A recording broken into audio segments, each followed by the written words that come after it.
Hi everyone, I'm Kamala, Assistant Professor from CSC Department. Today I'm explaining about exception handling. So before going to this exception handling, first of all we discuss what is an exception.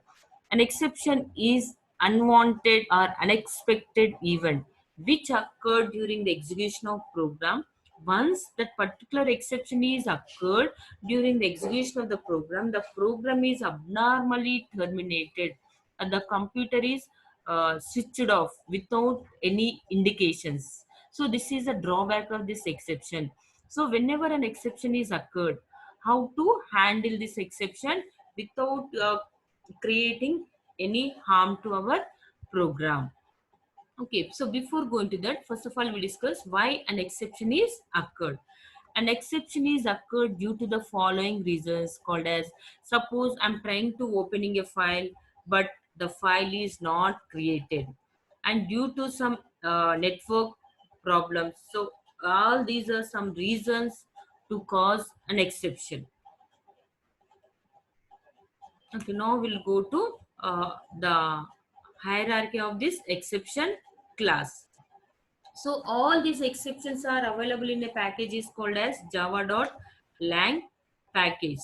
So in this java.lang package, it consists a class is called as an object class. So this object class is a super class to all the classes what we have in the Java. Okay, so under this object class, which consists of throwable class. So this throwable class again divided into two classes or two subclasses called as errors and exception. Here we'll discuss what is an error and exception. And again, this exception is divided into two categories called as runtime exception and other exception. So we can handle only this runtime exceptions. Now we'll move to the differences between errors and exceptions. So what is an error? When an error is occurred, when an exception is occurred. Uh, Recovering from error is not possible, and this exception, whenever an exception is occurred, we can easily handle an exception without creating any harm to the program. But whereas we cannot get a recover from this error, means we cannot handle the errors. All errors in Java are unchecked type, and these exceptions are checked as well as unchecked type. Next, errors are mostly caused by the environment in the program, environment in which the program is running. And these exceptions, program itself is responsible for creating an exception. Errors occur at runtime and not known to the compiler. So these errors are occurred during the execution of program and which cannot be known at compile time. And coming to here, all exceptions occurred at runtime, but checked exceptions are known at compiler while unchecked are not. So this is about an exception.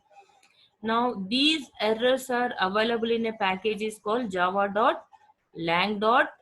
Here error is a class, or else we can directly write java.lang package. And these exceptions are available in a class is called java.lang.exception. Here the exception is class. So we can write either exception or we can write directly java.lang package. So this is about error and an exception. Simply, whenever an error is occurred, we cannot recover from the error, and whenever an exception is occurred, we can handle that exception. So simply the error is nothing but a due to system problem. So that system problem we cannot solve. So these exceptions are nothing but a which is occurred due to our mistakes in the program. So this we can solve. So this is a simple difference between error and an exception. Now we'll discuss types of an exception.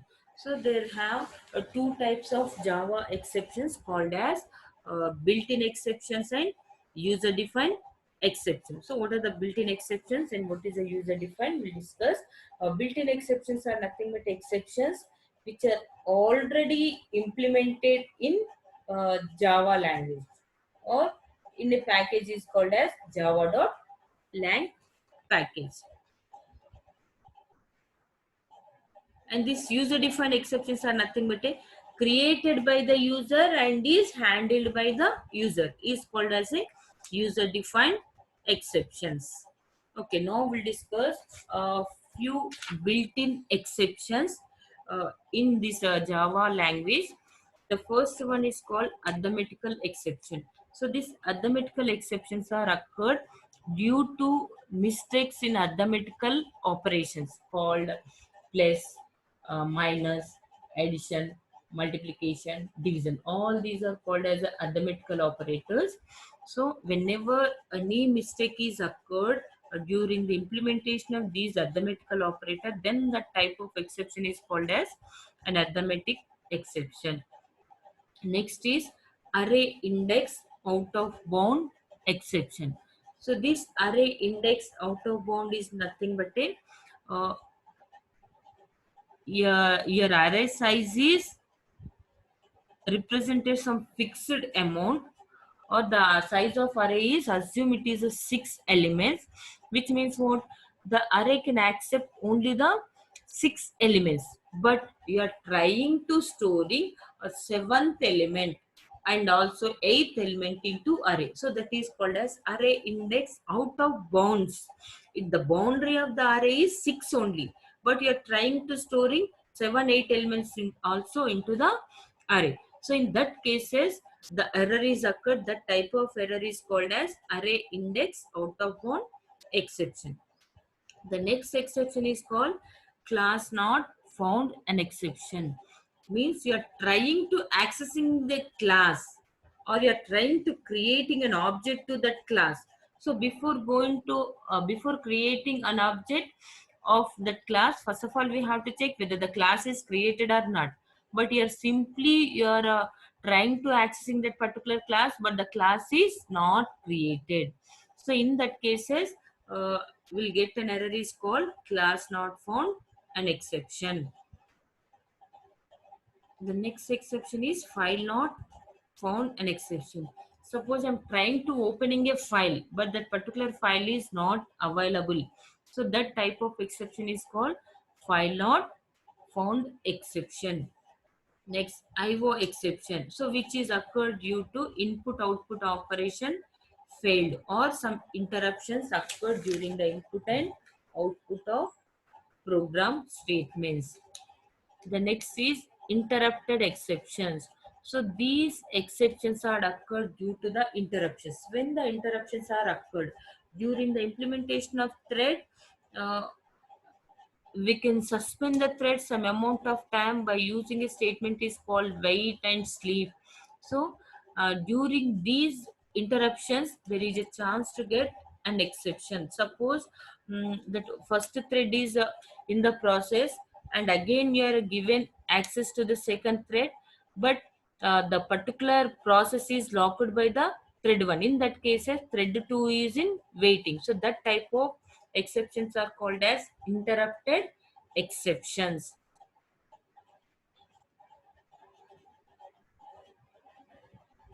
Next one, no such file or no such field an exception.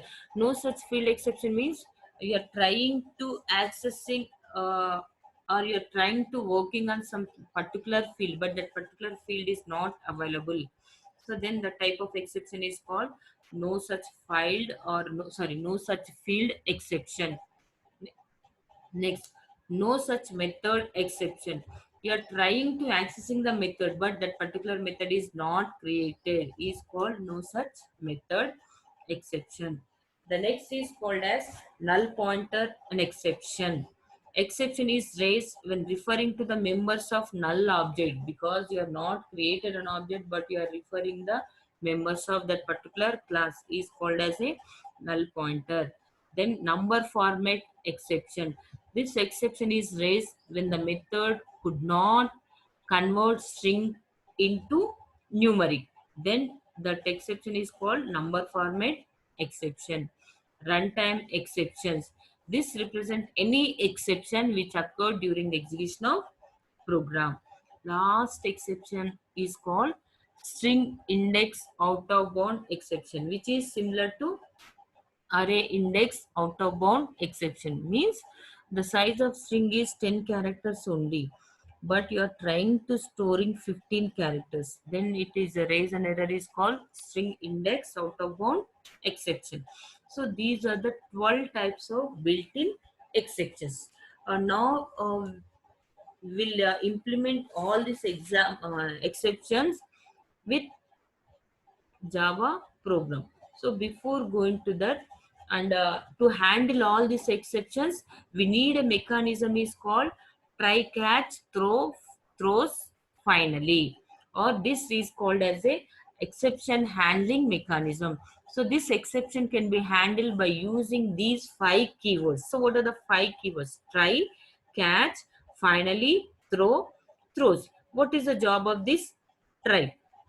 Try is a block of statement and is used when there is a chance to get an error. So identify the type of statements in the program and identify that statements in a try block. Next, catch.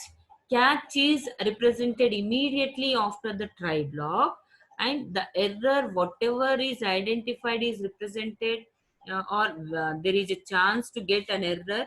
The type of statements are represented inside a try block. So this try block throws that particular error statement to catch.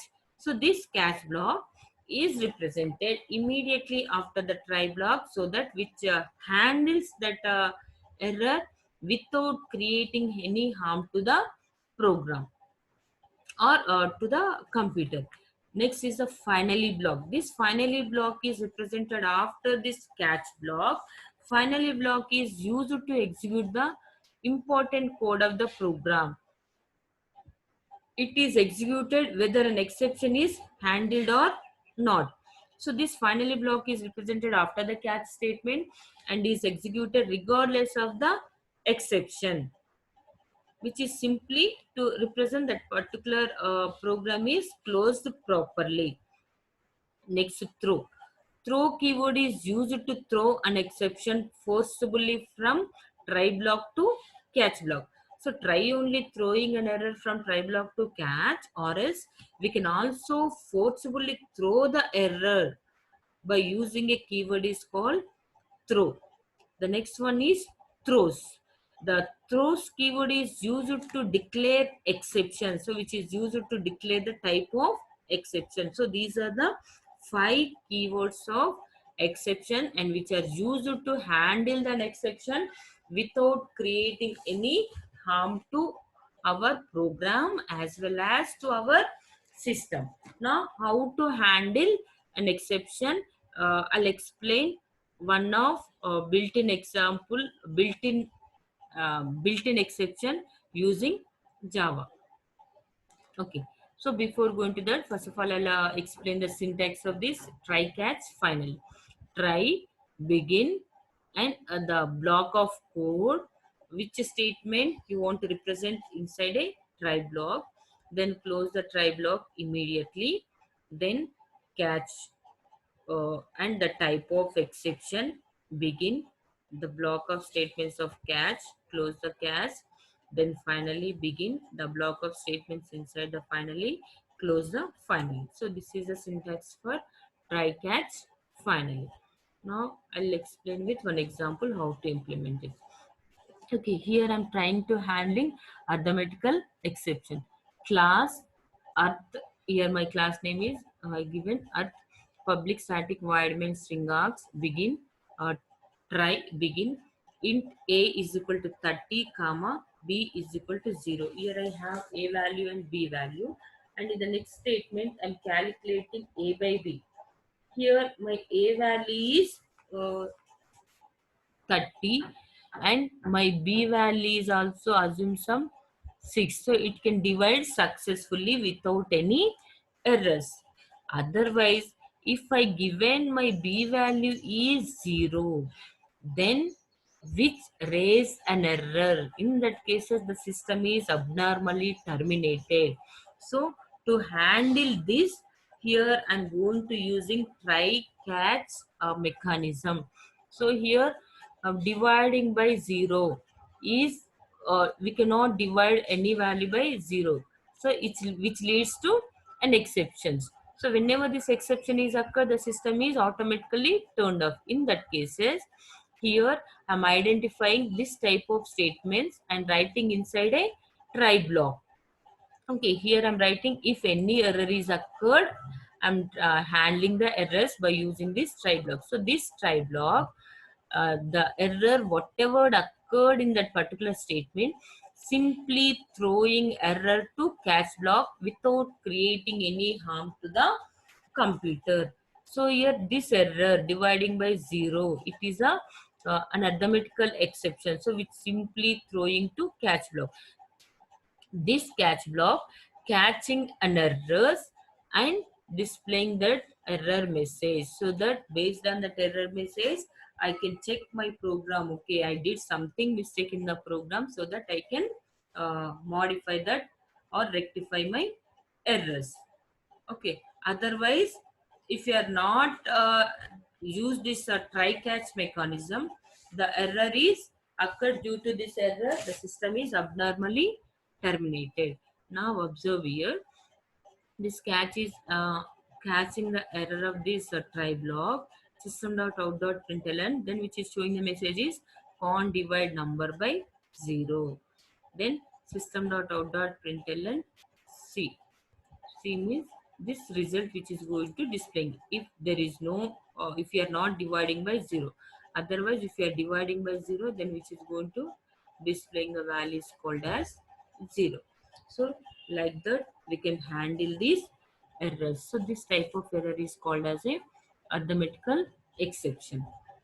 Now I'm explaining this error handling mechanism with one more example called array index out of bound exception. Here as usual I have my class name. Okay, instead of this long class I'll take my class name is uh, array index. Public static void main string args begin try. Int a is equal, here observe carefully, my array size is 5, so that it can access only 5 elements. But here this ninth element I'm pushing into sixth location. But here array size is 5 location. 5 means 0, 1, 2, 3, 4 only. 0, 1, 2, 3, 4 and 5. Okay, so these are the locations of this array, but you are trying to storing element into a sixth location, so it cannot possible to store element into sixth location because the maximum size of array is only 5. So again here there is a chance to get an error. That error this try block simply throwing to catch block. So this catch block handling this error and without creating any harm, which is simply showing the message is array index out of bound exception. While by observing this particular statement, so we can know the mistakes in our program, so that we'll move to our program and we can modify the error. So this is about array index out of bound exception. And I'll explain one more example, file not found an exception. Okay, here I have importing java.io.file, import java.io.file not found an exception. This is a class name. Import java.io.file reader. This is also class name. And here I'm writing my class is file not found, file not found demo. My class name is file not found demo. Begin public static void main string args try begin file. Its object file is equal new file. Here I created one file, file.txt, which is available in a drive is called E drive. Okay, so this content I'm copying into a file pointer is called file. Then file reader fr is equal to new file reader of file. So this file reader is a class which is used to read the content from this object. So this is an object of file class. So I'm reading content from file. So before reading content from that file, first of all you have to check this file1 dot txt existed or not. If it is existed, then only we can read content from this file. Otherwise, we cannot.